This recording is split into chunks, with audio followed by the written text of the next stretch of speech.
Môre. My mond is droog en ons het nog eers begin nie. Môre. Ek sit en smile so, met Marius is heeltemal reg. Hierdie woord is nou al uitgestel. Maar ek is dankbaar dat ek hom vanoggend kan bring, want met elke keer wat ek nou sien iets uitgestel word, dan raak dit net langer. So die boodskap het nou al klomp stertjies bygekry van wat hy oorspronklik sou gehad het. En dan met stertjies probeer mense nou hier en daar nou weer iets afknip ook, maar dit raak moeilik. Maar ek is opgewonde oor die woord wat die Here wil bring, en 'n gedeelte van my opgewondenheid is omdat ek glo die Here wil vanoggend 'n stuk vrymaking bring in harte. En ek is opgewonde daaroor, want die Here wil vir ons, die Here het gekom om vir ons vryheid te gee.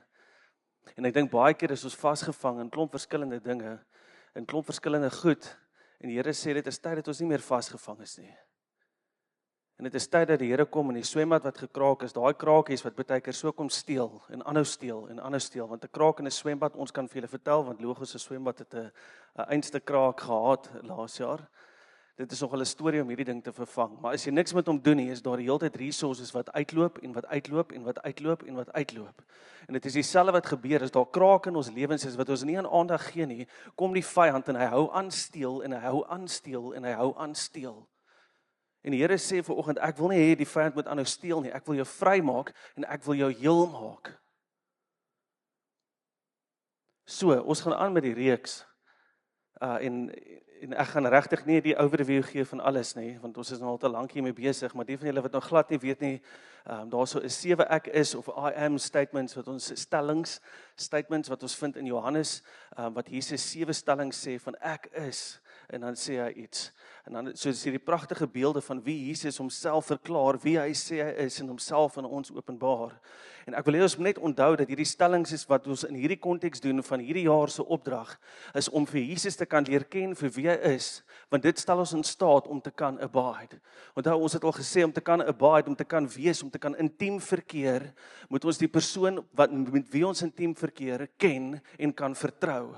Sonder vertroue kan daar nie abide wees nie, kan daar nie daai intieme verhouding wees nie. En hoe beter ons hierdie persoon van Jesus leer ken, op die manier wat hy homself aan ons openbaar, hoe meer stel dit ons in staat om te kan abide, om te kan bly, om te kan intiem wees. En ons het nou al die eerste 3 gedoen, en ons is by die 4de ene, maar ek wil julle net herinner aan die 3de ene, want soos wat ek laas gesê het, die 3de en die 4de ene is eintlik de mekaar spul, glad nie de mekaar nie, maar hy loop eintlik net so in een, jy kan hom eintlik nie eers skei nie, want hulle volg so op mekaar.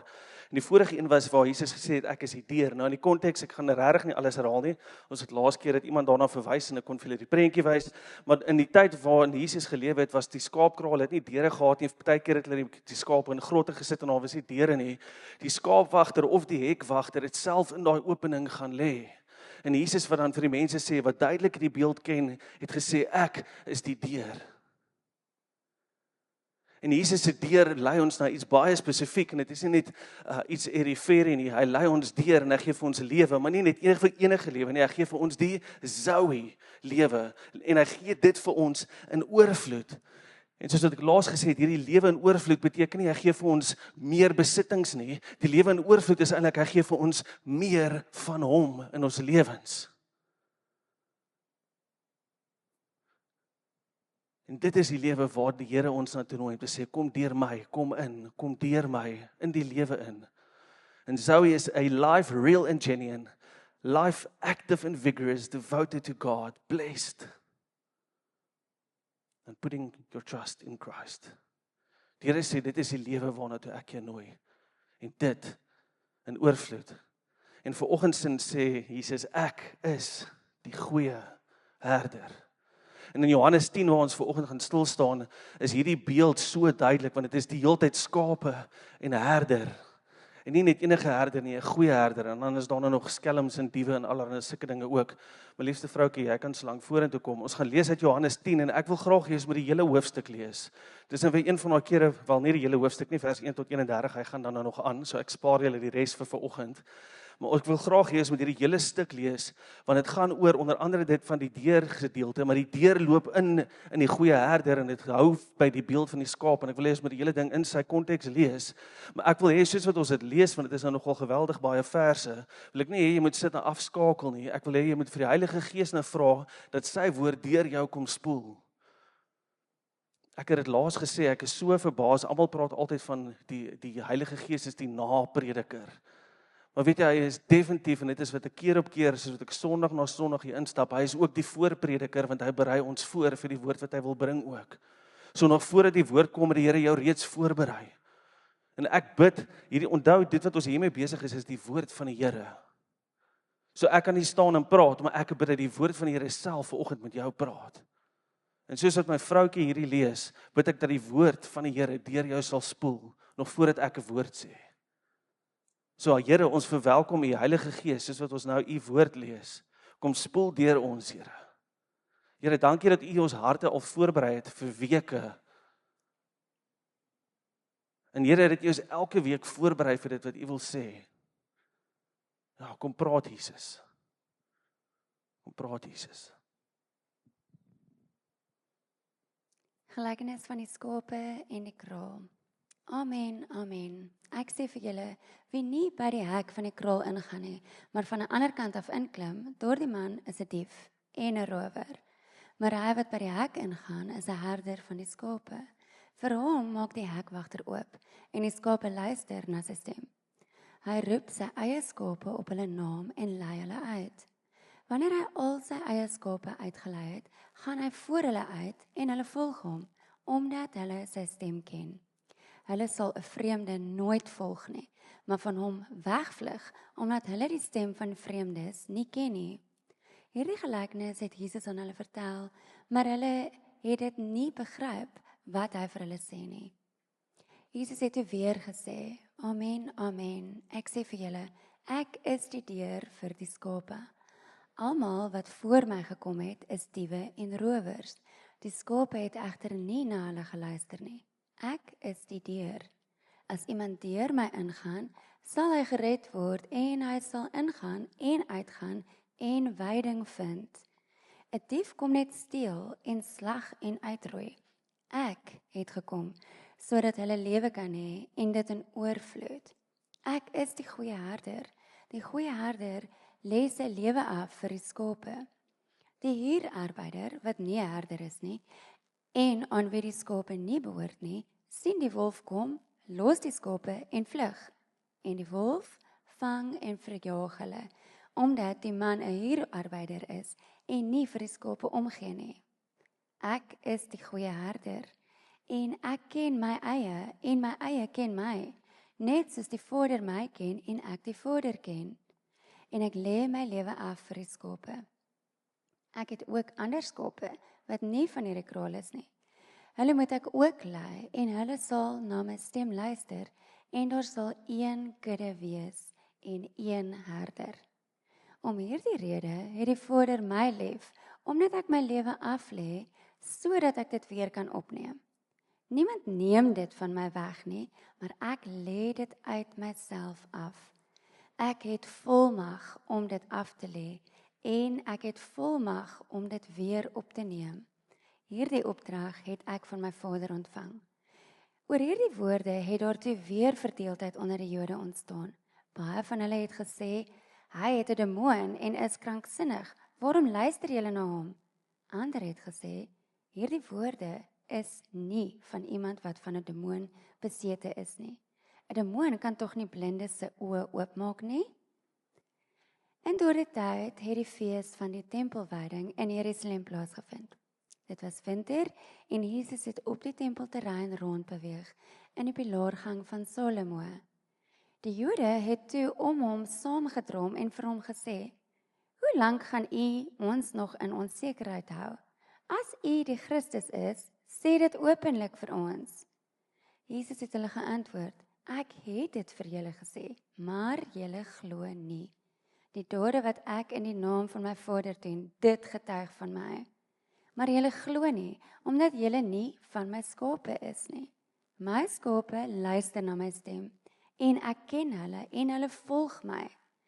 Ek gee hulle die ewige lewe en hulle sal tot in ewigheid nooit verlore gaan nie en niemand sal hulle uit my hand ruk nie. My Vader wat hulle aan my gegee het, is groter as almal en niemand kan hulle uit die hand van die Vader ruk nie. Ek en die Vader is een. Die Jode het weer klippe opgetel om hom te stenig. Amen. Julle kan rustig wees, ons gaan nie hierdie versie vir versie deurgaan nie. Ons het nog 'n lankie gesit het. En ek besef soos wat ons dit lees, wys hier al klaar weer vir my ander goed en ek gaan nou baie mooi met kop hou om nie van my eie spoor af te gaan nie. So ja, ek gaan probeer hou by dit wat ek voel die Here wil sê, maar joh, dit is my so amazing hoe die skrif, elke keer as mense dit lees, hoe die Here net vir jou iets anders kan wys en iets niets kan wys. So joh, dit is so vars. In elk geval, in hierdie stuk, julle ons kan vashak, met die teksgedeelte gebruik Jesus beeldspraak, en daar's klomp goed, maar ek wil fokus net op die twee, en ek gaan die derde ene net gou vinnig noem. So daar's ons twee hoofkarakters wil ek sê, daarso is die herder, wat hy nou verder gaan en sê, dit is 'n goeie herder, en hy sê daar's skape.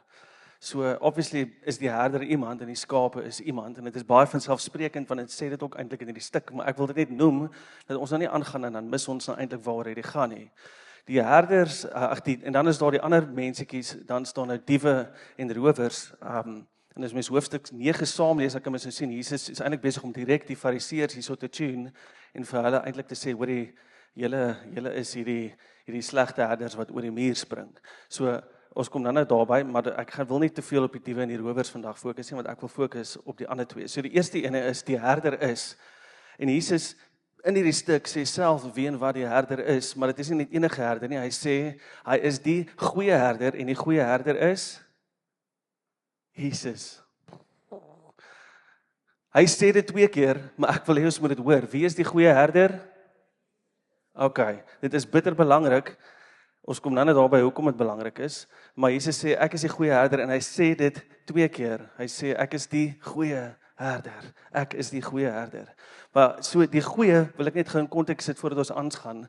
So die goeie is nie net om morally goed te wees nie. Dit is dit ook, maar in die Griekse woord wat ek nie eens gaan probeer uitspreek nie, is daai woord wat dit beteken good, beautiful, noble and perfect. So dit is 'n alomvattende woord wat baie meer is as om net morally goed te wees, om moreel reg te lewe. Dit is way meer as dit. Die Griekse woord vir morally good is daai woord wat ek ook nie gaan probeer uitspreek nie, maar dit is nie die woord wat hier gebruik word nie. So Jesus is nie net morally goed nie, hy is way meer as dit. Wat beteken Jesus sê eintlik ek is die perfect expression, ek is die perfekte expression, ek weet nie wat die Afrikaanse woord is nie, van wat 'n herder moet wees.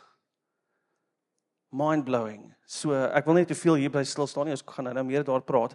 En dan die tweede ene is die skape. Die skape is ons. Ek en jy. So jy kan nou baie tegnies raak en sê, ja, maar is die skape nie eintlik net die Jode nie. Dan wil ek vir jou sê, ja, dis die Jode ook. Dit is ek en jy, maar dit is die Jode ook. So, net 'n interessante feit voordat ons aangaan, ek het dit baie interessant gevind. Wat is die dier? Julle gaan almal die antwoord gee. Maar wat is die dier wat die Bybel die meeste na verwys? Skape en lammers. Meer as 450 keer, afhangende van wat se vertalings jy lees, word daar verwys na skape en lammers. Dit is die een dier waarvan daar by verre die meeste gepraat word. In elk geval, ek wil net gou 'n stukkie lees, want ek kom nie terug nie, maar ek wil graag hê, ons moet dit net hoor, en dan wil ek aangaan, want ek wil nie vandag hierby stil staan nie, dit is 'n preek heeltemal op sy eie. Maar in vers 16 sien ons eintlik hierdie ding stukkie wat weggesteek is, wat Jesus sê, ek het ook ander skape wat nie van hierdie kraal is nie. Hulle moet ek ook lei. En hulle sal na my stem luister, en daar sal een kudde wees, en een herder.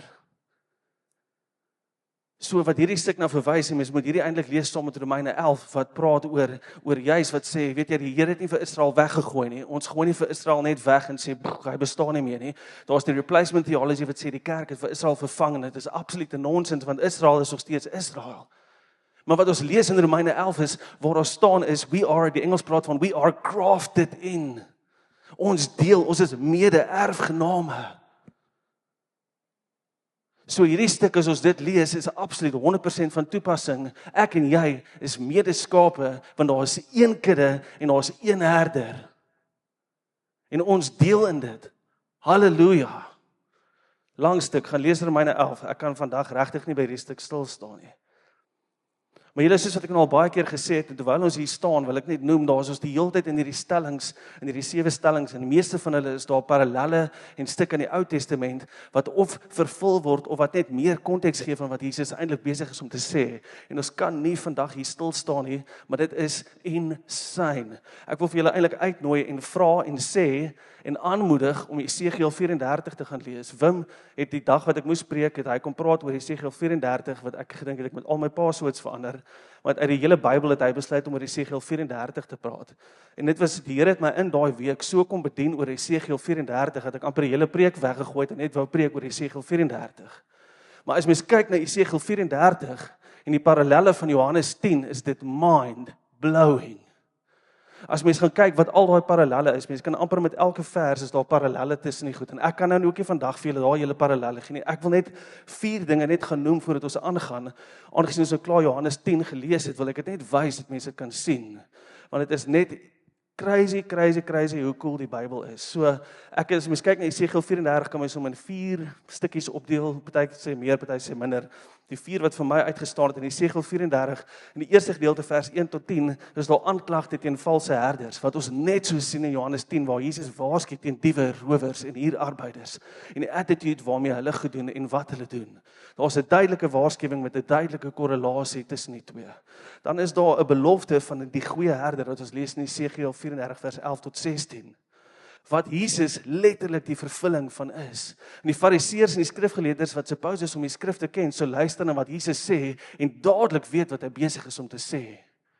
Jesus het eintlik gestaan en kom proclaim en gesê, ek is die vervulling van Esegiel 34, wat sê, ek gaan 'n goeie herder vir julle stuur en ek sal self my skape lei om te laat wei. En Jesus wat kom en sê, ek is die goeie herder. No wonder die fariseërs wou klippe optel en hom stenig. Want hulle het dadelik geweet, hy is besig om te sê, hy is die Messias. Ons lees verder in Esegiel, die oordeel van die skape, Jesus, of in Esegiel wat skryf, daar sal 'n dag kom van oordeel, en hulle kan gaan lees, en ek kan regtig nie vandag oor daai praat nie. Maar Jesus sê, weet jy, daar is sommige wat nie in my glo nie, omdat hulle nie Jesus se skape is nie. Jesus sê, hulle is nie my skape nie, hulle glo nie in my nie, want hulle is nie my skape nie. En dan aan die einde van Esegiel 34 lees ons van die toekomstige herder en verbond van vrede. Waar daar staan, ek dink die Engels praat van uit die lyn van Dawid, out of the line of the ditch line of so iets. Ek weet nie eens wat die woorde is, nie is te groot vir my. Maar daar word al voorspel, die goeie herder kom uit die lyn van Dawid. En hier kom Jesus uit die lyn van Dawid. Die goeie herder. Die vervulling. Die een wat die kudde bymekaar maak. Julle, daar's baie in Esegiel 34, maar hoor net gou hierdie is die belofte wat ons lees, en dan sien ons die vervulling van dit in Jesus. Ek self sal my klein vee laat wei. Ek self sal hulle laat lê en rus. Dit is die uitspraak van die Here, van die Heer, van die Here. En dan lees ons in Johannes 10 vers 10, ek het gekom om vir hulle lewe te gee, en dit in oorvloed. Ons lees in Johannes 10 wat sê, die skape sal inkom en uitgaan en hulle sal wei. Die wat wegraak sal ek soek, die wat verstrooi is, sal ek terugbring. Die wat gebreekte bene is, 3 met gebreekte bene sal ek verbind. En die swakkes sal ek laat sterk word. Halleluja. Die gebreekte swembaddens sal ek heel maak. Die gekraakte kruike sal ek my lig deur hulle laat skyn.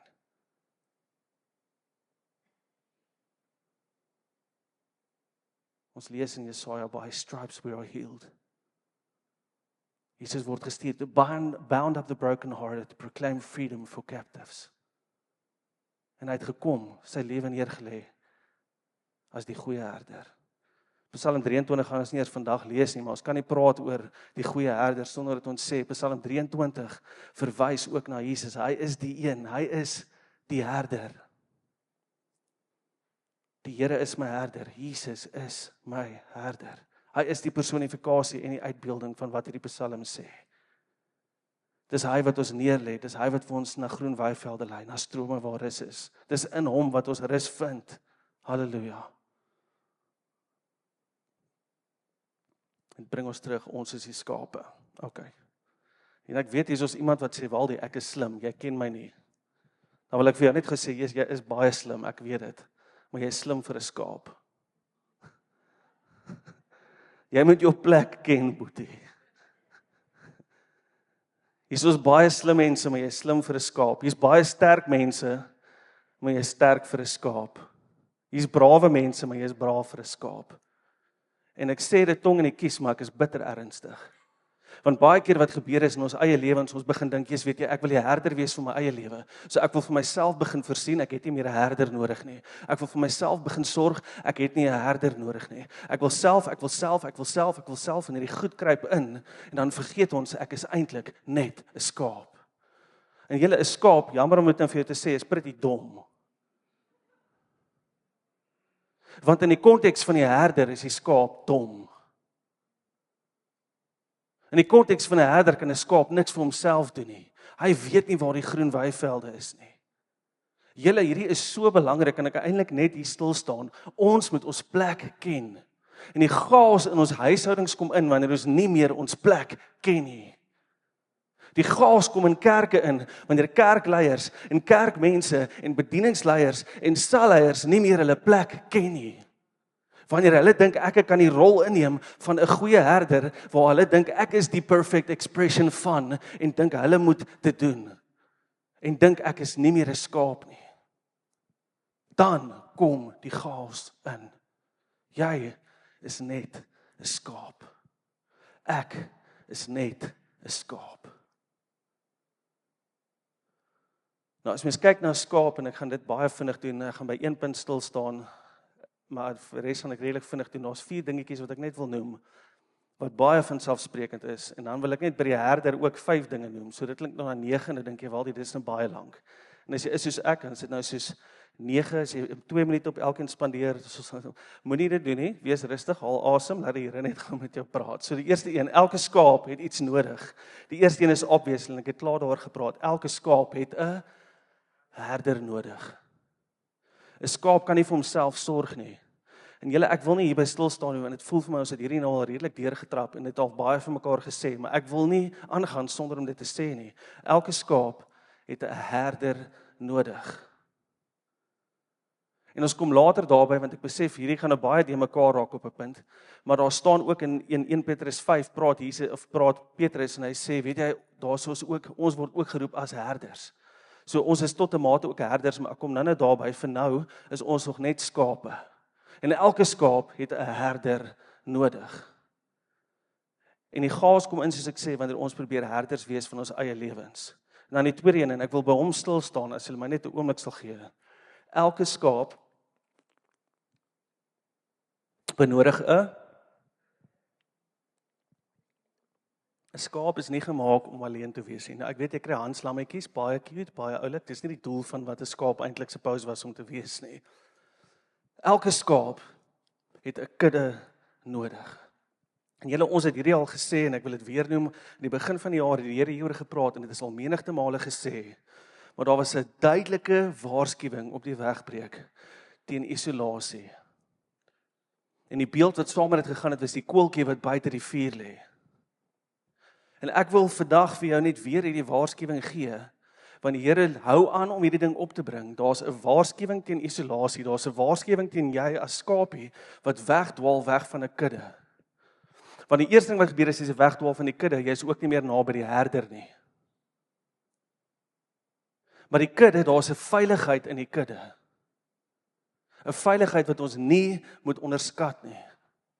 Elke skaap het 'n kudde nodig. Ek gaan eers vandag Hebreërs 10 lees nie, maar dit gaan oor do not neglect the coming together. Moenie dit bymekaar kom.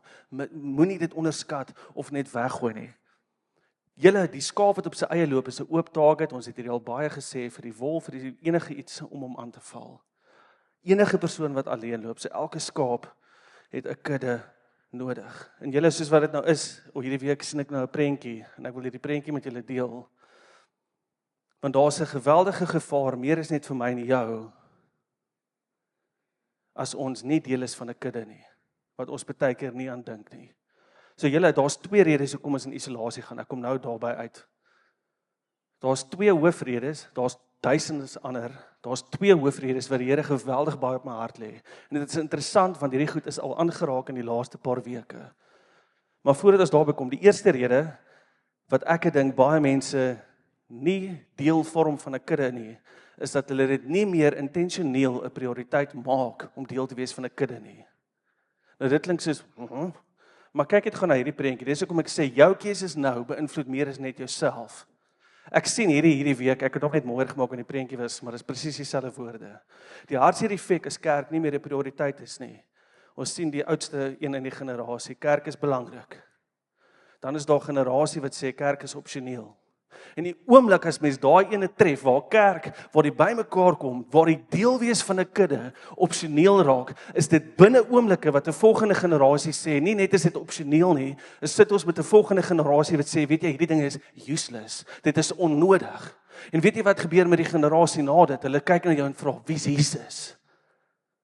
En nou dink mense dalk, nee, Waldie is van jou kop af. En letterlik donderdag sit ek met 'n 20-jarige man wat na my kyk en vir my sê, Waldie, en ek besef ek is oud genoeg om hierdie kind se pa te wees, want ek is so 20 jaar ouer as hy. En hy sê vir my generasie is disillusioned van wat kerk is. En dan besef ek, daar's 'n generasie voor my waarin ek my hand self opsteek, want ek is eintlik deel van daai generasie, wat kerk gesien het as opsioneel. En dan is daar die generasie voor dit, wat dalk baie van julle ouers, wat nog gesê het, kerk is belangrik en ons gaan kerk toe. Maar ons sit met 'n generasie wat in die plek is waar hulle sê, kerk is onnodig, omdat hulle nie die voorbeeld gesien het, van mense wat 'n kudde belangrik ag nie. Dan is my vraag vir jou, hoe belangrik ag jy jou kudde? Want as ek sê iets is 'n prioriteit, dan sal ek enigiets anders skuif, om 'n prioriteit te maak om by my kudde te wees. En julle moet my mooi hoor, ek probeer op geen manier die stoeltjies van hierdie kerk vol kry nie, want die Here het so mooi met ons gepraat gesê, dit gaan nie oor logos nie. My hart vanoggend gaan oor jou. As jy voel, hierdie is nie jou tuiste nie, vind net 'n kudde waar jy kan belong. En weet net, jy gaan nie 'n perfekte kudde vind nie. Kom dan nou daarby. Maar ons sit in 'n tyd waar skool het 'n program. My kinders se program is so vol, ek weet nie waar hulle asemhaal nie. Wat gedeeltelik seker my probleem is. En my skuld is, en my besluite is. Maar ons het skoolprogramme wat jy insluk. Dan het jy werkprogramme wat jy insluk. Ons is in 'n tyd waar alles net wil tyd steel, waar as ons nie vandag kies en staan en sê, ek maak dit om deel te wees van 'n kudde, 'n prioriteit nie, gaan die wêreld namens jou besluit, dit is nie. Om nie dit 'n prioriteit te maak nie, het jy klaar besluit, dit is nie 'n prioriteit nie. Verstaan julle wat ek sê? Baie mense eindig op nie deel van 'n kudde nie omdat hulle nie besluit het, ek is klaar met kerk nie, hulle het net nooit die besluit gemaak om 'n prioriteit te maak nie. Want eers is dit, ek kan 1 Sondag mis, ek kan 2 Sondae mis, ek kan 3 Sondae mis, en eventually is dit soos, ek kom net nie weer kerk toe nie.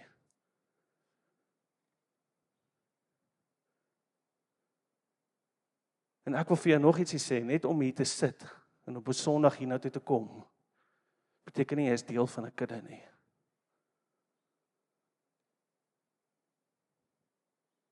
Om deel te wees van 'n kudde beteken ek is deel van, ingekoop van, en betrokke by.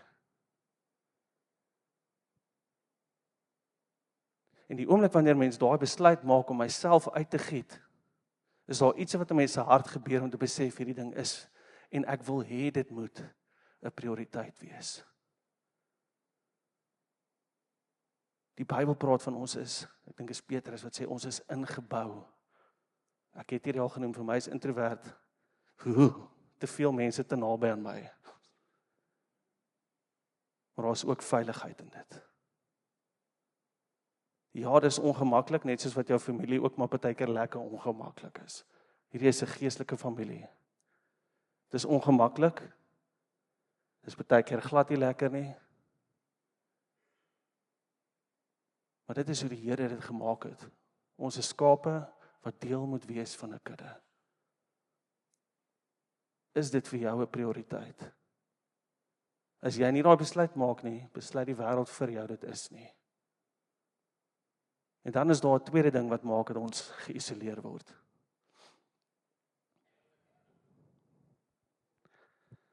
Skape byt. Soos iemand sê, hulle byt nie noodwendig seer nie, dit is net vrek irriterend. Maar skape byt. En as iets jy die hele tyd byt, dan raak dit baie keer meer as net irriterend, dit raak soos onaangenaam. Die tweede rede hoekom ek dink baie mense nie deel is van 'n kudde nie, is omdat hulle gebyt was deur ander skape, of omdat hulle seer gekry het deur wêreldse herders. Nie die goeie herder nie, wêreldse herders, kerkleiers, mense in kerk.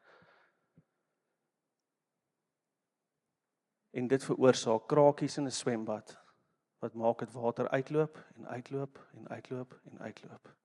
En ek weet dat ek weet, dat ek weet, dat ek weet, dat ek weet, hier sit van julle wat in kerk seer gekry het. Moontlik, en heel moontlik in hierdie kerk, en moontlik by 'n ander kerk. Julle, dit is een van die grootste goed wat die vyand gebruik om mense uit 'n kudde uit te jaag, is mense wat seer kry, in die kerk. En ek wil vanoggend vir jou sê, die Here wil jou vrymaak en losmaak van daai seer. Ek kan nie vanoggend hier staan, ek gaan vir jou lieg as ek dit sê. Ek kan nie vanoggend hier staan en vir jou sê, jy gaan nooit weer gebyt word en jy gaan nooit weer seer kry nie. Ek kan hier staan met redelike vrymoedigheid en sê, heel waarskynlik gaan iemand jou weer byt, en heel waarskynlik gaan iemand jou weer teleurstel, heel waarskynlik gaan iemand jou weer seer maak, maar dit is 100 keer meer, hoe God dit wou gehad het en create het vir ons om deel te wees van 'n kudde, as die teeneffek van jy wat uit 'n kudde uitloop. Want ek kan vir jou definitief sê wat dan gaan gebeur. You will be devoured. En daarom sê ek, daar is nie 'n perfekte kerk nie, want as jy 'n perfekte kerk kry, moet dit net nie join nie, want jy gaan dit spoil. Al daai grappie gehoor? Hilarious. Maar is die waarheid, want daar bestaan nie soos 'n perfekte kerk nie, want ek en jy is nie perfek nie. Daar's net een perfect expression van wat 'n herder moet wees. Jesus. Maar julle, ek wil vanoggend vir jou sê, die Here wil jou kom vrymaak en losmaak van die seer wat mense aan jou veroorsaak het. Wat maak dat jy nie kan inkoop en deel wees van 'n kudde nie. En ek wil 'n ekstra stertjie by hierdie ding bylas. Want ons mis dit baie keer. En ek kan dalk nou op tone trap. Maar baie keer, daar's hierdie Engelse sêding wat sê, hurt people.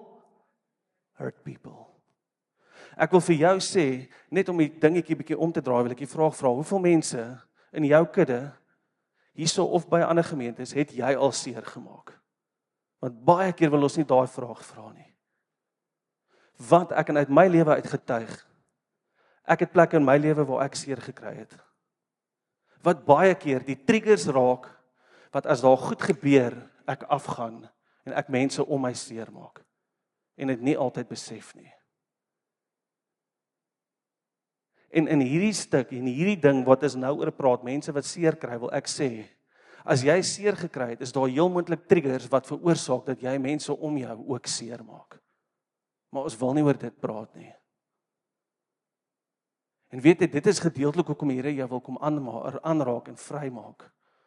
Want hy wil hê ons moet ophou mekaar seer maak. Want wat op die ou end gebeur is, jy maak my seer, nou maak ek jou maar terug seer, want dit is maar wat ons doen. Nie noodwendigheid keuse nie, dit gebeur baie keer net. En so sit ons in 'n samelewing waar die kerk eintlik 'n plek geword het waar almal net hap en byt en ons verslind mekaar. En dit is letterlik wat Galasiërs oorskryf. Laasweek lees iemand in die gebedskamer dit, maar dit gryp my so, want hierdie was nie eers deel van die oorspronklike preek nie, maar Galasiërs 5, hoor net hierdie. Julle broers is tog tot wat geroep? Vryheid.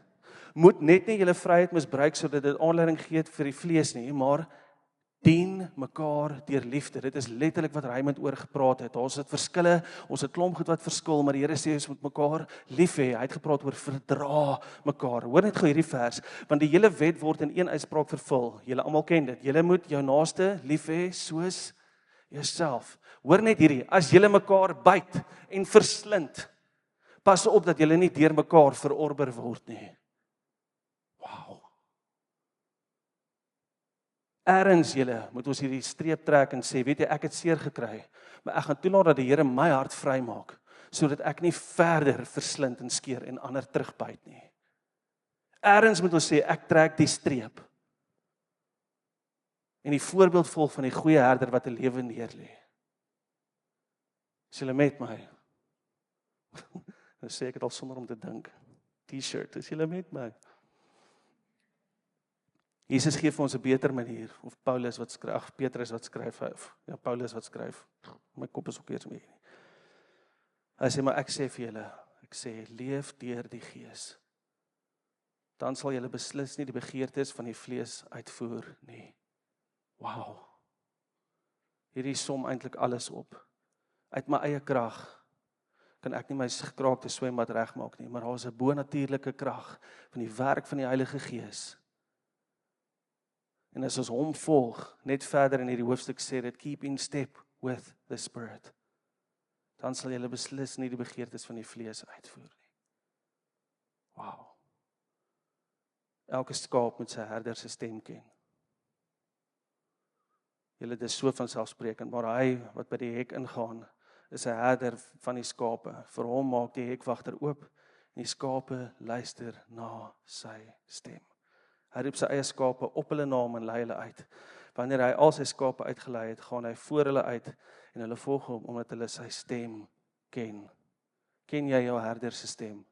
Of volg jy net die geraas van die wêreld? In die konteks van hierdie, ek het dit genoem in die vorige keer toe ons gepraat het oor die deur, baie keer het mense te min skape gehad, so hulle het krale gedeel. Maar die skaapwagter se naam, sy stem geken. So as die skaapwagter begin praat het, dan het hulle gehoor en hulle het hulle skaapwagter gevolg. So hulle het letterlik net begin loop en sê, "Awe, Pietie kom, Janie kom." Want baie van die bronne sê ook, hulle het vir die skape name gegee. So hy het letterlik geloop en sy skape op die naam genoem, terwyl hy vooruitloop. Wat 'n mooi prentjie. Maar ek wil vir jou sê, die Here roep jou, hoor jy sy stem. Wat letterlik inloop in die volgende ene, dit help nie as hoor sy stem, en jy volg nie jou herder nie. Want die Here roep jou op jou stem, hy roep jou op jou naam. Dan is die natuurlike volgende vraag, is jy besig om te volg? Hulle volg hom, omdat hulle sy stem ken. As jy sy stem ken, is dit stap 1. Ons moet volg. My skape luister na my stem, en ek ken hulle, en hulle volg my. Julle, ek gaan vinnig hierdeur hardloop, want ek wil dit doen. Die goeie herder, en ek wil net hier noem, die Here roep ons ook om herders te wees. Ons sien dit duidelik, as jy 'n ma of 'n pa is in 'n huishouding, dan is jy 'n herder vir jou kinders. In baie van die beroepe, ek dink aan juffrouens, my vrou wat juffrou is tot 'n mate 'n herder vir haar kinders wat voor haar sit. As jy 'n besigheid het, is jy 'n herder vir die mense wat voor jou sit. Jy is 'n herder vir mense. As jy dalk nie nou is op een of ander manier, wil ek vir jou sê, jy sal ergens in jou lewe op 'n plek kom waar jy 'n herder is vir ander mense. En dan moet ons die voorbeeld van die goeie herder volg. Is julle met my? Nou die goeie herder, en ek kan hier nie eers stil staan nie, praat die waarheid. Hierdie het my eintlik net soos heeltemal onkant gevang. Jesus begin in Johannes, lê soveel klem op dit, die hele boek van Johannes deur, elke keer as Jesus praat omtrent, dan lees ons hierdie wat begin met amen, amen, ek sê vir julle, very truly, I tell you, truly, truly. En baie van die skrifgeleerdes het gewoonlik begin, dan het hulle gesê, volgens die wet van Moses, of volgens hierdie, of volgens daai, of hierdie, of daai, so hulle establish die autoriteit waarmee hulle sê. So dit wat hulle sê, wil hulle sê, ek sê dit nie uit my eie nie, daar's 'n autoriteit in wie se naam ek nou hierdie sê. Jesus kom en sê, weet jy, ek praat in en vanuit my eie autoriteit. Want ek is die waarheid, ons kom daarby. Ek is die weg, die waarheid en die lewe. Jesus sê, ek is nie net waarheid nie, elke woord wat by my mond uitkom, is waarheid.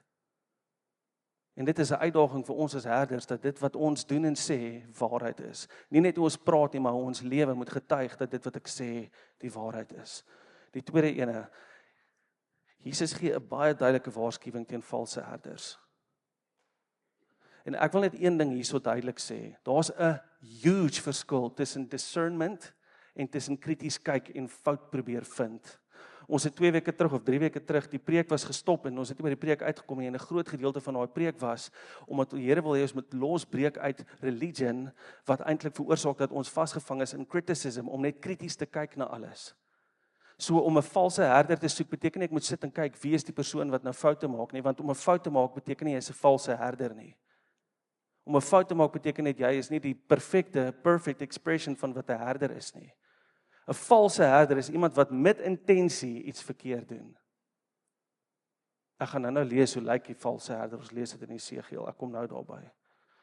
Amen, amen. Ek sê vir julle, wie nie by die hek van die kraal ingaan nie, maar aan die ander kant af inklim, daardie man is 'n dief en 'n rower. En julle, die vyand is uit om ons te verslind. En hy het 2 taktieke. 'n Dief en 'n rower werk verskillend. 'n Dief is stealth mode. Met die maskertjie op en hy loop met sokkies sodat niemand hom kan hoor nie. En hy probeer gedoen sonder dat iemand hom sien. En dit is gevaarlik want baie keer word daar gesteel sonder dat jy dit ewen weet. En dan het jy die rower guns blazing. Soos hulle kom in en hulle destroy en bring net verwoesting. En dit is 2 taktieke wat die vyand gebruik in ons lewens. Die een is guns blazing, ons kan dit sien, hier is dit nou. Maar die ander ene is baie keer net onderlangs.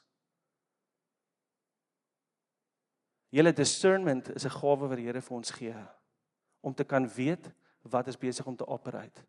Met ander woorde, eintlik al wat ek moet doen as dit kom by discernment is my oë hou op Jesus. Dan sal ek weet wat is nie Jesus nie. Ons verdraai dit en dink ek moet oral rondkyk na wat is nie van Jesus nie. Dan het jy jou oë van Jesus afgehaal. En ons sit in die kerk en ons doen dieselfde want ons is soos is die musiek te hard? Is die stoele reggepak? Is die deur oop? My storie van nou die dag. En dan word ons aandag afgetrek en ons is oë lankal nie meer op Jesus nie. Discernment is om ons oë te hou op Jesus, dan weet ons wat is nie van Jesus nie. As jy jou oë hou op Jesus, sal jy weet waar's valse herders, valse profete. Jy hoef hulle nie uit te soek of uit te wys of te probeer uitsniffel nie. Want die Gees in jou sal vir jou wys as jy besig is om Jesus te soek. Die gees van kritiek moet stop. Ons het 3 weke terug daar gepraat, ek gaan nie eers vandag verder daar praat nie. Ek wil hierdie net vir julle lees, want hierdie is hoe 'n valse profeet, ek's regtig amper klaar, julle kan rustig wees. Hierdie is Jesegiel 2-4, Jesegiel 34:2-4. Maar hoor net gou verduidelik Jesegiel, so hy sê, mensekind, profeteer teen die herders van Israel, profeteer, en hierdie, ek net myself onderbreek, hierdie is so 885 voor Christus geskryf, in die tyd wat Israel in ballingskap was, so hierdie was 'n tydperk van horrible leiers en voorbeelde van herders. So, wie die herders van Israel, wat net aan hulle self wyding verskaf, is dit nie die klein vee aan wie die herders wyding moet verskaf nie? Die vet eet julle, en met die wol klee julle julleself, die vetste slag julle, maar die klein vee laat julle nie wy nie. Dit is die teken van valse herders. Is wat net aan hulle self dink. Nie iemand wat probeer die Here volg en foute maak soos wat hy loop nie. Dit is net 'n herder wat sy oë op Jesus en af en toe 'n verkeerde stappie gee. Maar ons lewe in 'n culture wat hulle ook sommer wil cancel saam met al die ander goed. Daar is wel mense wat uit is om net hulle self te uit wins kry uit alles en almal om hulle. En dit is waarteen daar gewaarsku word. Die eintlike job is laat die klein vee wy. Die wat swak is, het julle nie laat sterk word nie. Die siek is, het julle nie gesond gemaak nie. Die met gebreekte bene het julle nie verbind nie. Die wat verstrooi is, het julle nie teruggebring nie. En die wat weggeraak het, het julle nie gesoek nie. Maar met mag en geweld het julle oor hulle regeer. En hier is 'n waarskuwing vir elkeen van ons wat in een of ander vorm van 'n herderskap is. Dat ons nie met mag en geweld oor ander ooit regeer nie. Ons grootste werk is om ander te laat wy. Om ander eintlik te laat uitkom by die goeie herder. Wat vir ons lei in absolute perfekte wyding. Daarsoos, ek gaan net hierdie lees, as mens kyk na die ooreenkomste tussen 'n valse herder en die goeie herder, die een klim oor die muur en die ander een gebruik die deur. Jesus sê dit sommer reguit. Valse herder steel, kill, destroy. Maar Jesus gee lewe. Valse herder byt skape uit. Die goeie herder beskerm sy skape. Die valse herder verjaag, verstrooi die skape, maar die goeie herder lei die skape met sy stem. 1 Petrus sê, versorg soos herders die kudde van God in julle midde. Hou toesig, nie uit plig nie, maar vrywillig. In ooreenstemming met die wil van God, nie uit skandelike winsbejag nie. Wow. Dis presies wat Jesegiel sê. Maar geesdriftig, nie baasspelerig oor hulle wat aan julle toevertrou is nie, maar as voorbeeld vir die kudde. Die valse herder is eintlik nie die herder wat vergeet het, hy is eintlik net 'n skaap. Die groot probleem, en ek het dit gesê, kom in, as jy vergeet dat jy is eintlik net 'n skaap, wat die goeie herder moet volg. As ons begin herder probeer speel, sonder om 'n skaap te wees, then we will miss the point. Ek gaan nie vandag oor hierdie ene praat nie, maar daar's 'n waarskuwing teen huurarbeiders, en ek wil eintlik net vir jou as persoon sê, as die Here jou roep tot enige vorm van bediening, en ek praat nie hier van voltydse bediening nie, ons sit met 'n geweldige klomp bedieningsleiers. 'n Huurarbeider is iemand wat net kom, en dis die eerste moeilikheid, kom hardloop hy weg, so hy doen dit net vir betaling vir dit wat hy kry. Die Here het ons nie geroep as huurarbeiders nie, die Here het ons geroep as herders. Wat beteken, as die moeilikheid kom, bly ek, want hierdie skape is my broers en susters, is my kudde. Daar's 'n massive verskil tussen die twee. Die ene is, ek is nie bereid om my hande vuil te maak nie, ek hardloop as die moeilikheid kom. Die ander ene sê, dis my moeilikheid wat ek saam gaan face. Deur die krag en die bonatuurlike inspreek van die Here. Verstaan julle dit? Ek gaan nou nie eers vandag oor dit praat nie. Die huurarbeider wat nie 'n herder is nie, en aan wie die skape nie behoort nie, sien die wolf kom, los die skape en vlug. En die wolf vang en verjaag hulle. Omdat die man 'n huurarbeider is, en nie vir die skape omgee nie. Ek wil vir jou vra, in jou area van influence, gee jy om vir jou skape? Of is jy net 'n huurarbeider? Die volgende een, en Jan het vandag hieroor gepraat, die goeie herder lê sy lewe neer. Ek wil net een geweldige onderskeid tref. Want baie keer dink ons, die fariseërs en die skrifgeleerdes en al daai mense het Jesus se lewe kom neem. Julle, daar's 'n geweldige verskil tussen om iets te gee en om iets te neem. As iemand kom en hy vat my foon, dan het hy gesteel. As ek my foon vir iemand gee, dan het ek dit gesaai, ek het dit weggegee. Die verskil tussen die twee is dag en nag. Verstaan julle wat ek sê? Iemand kan kom my foon vat, en iemand kan kom en ek gee vir my foon. Jesus sê, my lewe is nie geneem nie. My lewe is gegee. Met ander woorde, daar is nie gesteel by Jesus nie, want dan is dit soos, dit is nie uit sy keuse uit nie, en dan sou sy die prys eintlik nie betaal wees nie. Want dit is weggeneem van hom. Jesus sê, ek is die goeie herder lê sy lewe af vir die skape, en dan vers 17, om hierdie rede die Vader my lief, omdat ek my lewe af lê, sodat ek dit weer kan opneem. Niemand neem dit van my weg nie, maar ek lê dit uit myself af. Ek het volmag om dit af te lê. Ek het volmag om dit weer op te neem. Hierdie opdrag het ek van my Vader ontvang. En ek wil vir jou sê, Jesus het gekies, sy lewe is nie weggeneem vir jou nie. Jesus het gekies om sy lewe neer te lê vir jou. En dan laastens, die goeie herder ken jou naam. Hy roep sy skape op hulle naam en hy lei hulle uit. Dan dink ek aan die beeld van Eloise wat kom vertel het, toe sy gestop het in die middel van die pad en haar trokdrywer wat so met die skape hier so gestap het. Hoor net hierdie Jesaja 40. Soos 'n herder laat hy sy skape wei. In sy arms maak hy lammers bymekaar. Teen sy bors dra hy hulle. Die lammeroeie lei hy. En ek wil afsluit met hierdie vers. En dit is eintlik waarby dit neerkom. En mag die God van vrede, wat die groot herder van die skape is. Ek lees, wat die groot herder van die skape, ons Here Jesus, uit die dood gelei het, deur die bloed van die ewige verbond. Julle toerus met alles wat goed is, sodat julle sy wil kan doen. Terwyl hy in ons dit doen wat voor hom welbehaaglik is, deur Jesus Christus, aan wie die heerlikheid behoort, vir ewig en ewig. Amen. En dit is my gebed, is dat die Here ons sal toerus. Dat die Here vir jou sal toerus, om jou oë te hou op die goeie herder, sodat jy sy voorbeeld kan volg. Ek wil vandag vir jou vra, hoor jy die roepstem van die Here, want hy roep jou naam. En hy loop. Hoor jy jou naam en is hy besig om te volg. Ek wil verder vir jou sê, waarteen waarsku die Here jou, en is hy besig om te luister na die waarskuwings van die Here.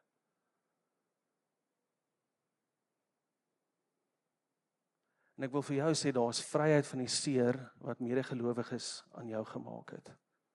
En die Here wil jou vrymaak. Die Here wil jou losmaak van daai seer, sodat ons ophou mekaar verslind. En dit beteken baie keer dat jy met mense moet gaan praat, dit beteken dat jy baie keer moeilike gesprekke moet hê. Baie keer beteken dat jy net by die Here sit en sy genesing ontvang en dan in dit leef. In die volheid van die krag van die Here leef. En baie keer kan ons dit nie op ons eie doen nie, daarom is ons deel van 'n kudde, sodat mense saam met jou kan bid, saam met jou die pad kan stap. Maar ek wil vir jou vandag net weer herinner, dit is die moeite werd om deel te wees van 'n kudde, al buite hulle baie keer. Al is daar herders wat baie keer verkeerd trap en verkeerd doen, dit is die moeite werd. Moenie dat die vyand 'n vatplek kry. My ma het altyd gesê, die goed is in my kop vas, so sê, moenie vir die duiwel 'n vatkans gee nie. Die koekie lyk so lekker. Ek wil vir jou sê, en hierdie ook, moenie vir die duiwel 'n vatkans gee nie. Hierdie is 'n vatkans wat ons gee vir die duiwel, om hierdie pyn en seer net te los en te dink dit gaan weggaan. Moenie vir die duiwel 'n vatkans gee nie. Wat sê die Here vir jou vandag? Waarheen roep hy jou? En waarheen waarsku hy jou? Here, dankie dat ons oë gefestig kan hou op U. Here, dankie dat U die goeie herder is, dat ons dit nie hoef te wees nie. Maar Here, dat ons net U voorbeeld kan volg, kan wandel in U voorbeeld en deur U krag en deur die leiding van U Gees. Here, ek wil spesifiek vanoggend kom bid vir mense wat pyn en seer het as gevolg van medeskapies wat gebyt het, medeskapies wat baie keer baie diep en baie hard byt, of leiers of herders wat verkeerd getrap het en geweldige skade en seer gemaak het. Here, ek wil nie afbreek doen nie, want ek besef die pyn en die seer van dit is baie keer geweldig. En Here, maar ek weet ook dat U is die een wat genesing bring. Here, want U het gekom to bound up the broken hearted, to set the captives free. En Here, ek kom bid dat U die wat met gebroke harte en seer in hulle harte sit vanoggend, Here, dat U hulle self sal kom omvou en sal kom vrymaak in die naam van Jesus. Here, dat U die wat vasgevang is in die trap van die duiwel om hulle te hou in hierdie pyn en seer, Here, dat U self daai sal oopsluit, daai hekke sal oopsluit, dat hulle sal kan uitloop as vry mense. Here, want U het gekom met iets for freedom that Christ has set us free. Here, U het gekom om ons vry te maak sodat ons kan vry wees en kan lewe in daai vryheid. Here, ek kom bid dat U ons sal help om ook te onthou dat ons is net skape. Al is daar rolle en funksies wat ons as herders betree, Here, dat ons dit sal doen met die gesindheid van 'n skaap wat gehoorsaam is aan U, wat U stem hoor en wat U stem volg en gehoorsaam is aan U. Bereid om ons lewens neer te lê vir ons medebroers en susters, want groter liefde as dit is daar nie. Here, aan U kom toe al die lof, al die eer, al die heerlikheid tot in ewigheid. En ek bid, Here, soos wat ons hier uitgaan, dat ons dit sal doen by die wete dat U is by ons en U is met ons. Die volheid van U Gees, die teenwoordigheid van die Heilige Gees is met elkeen van ons. In Jesus naam. Amen. Amen.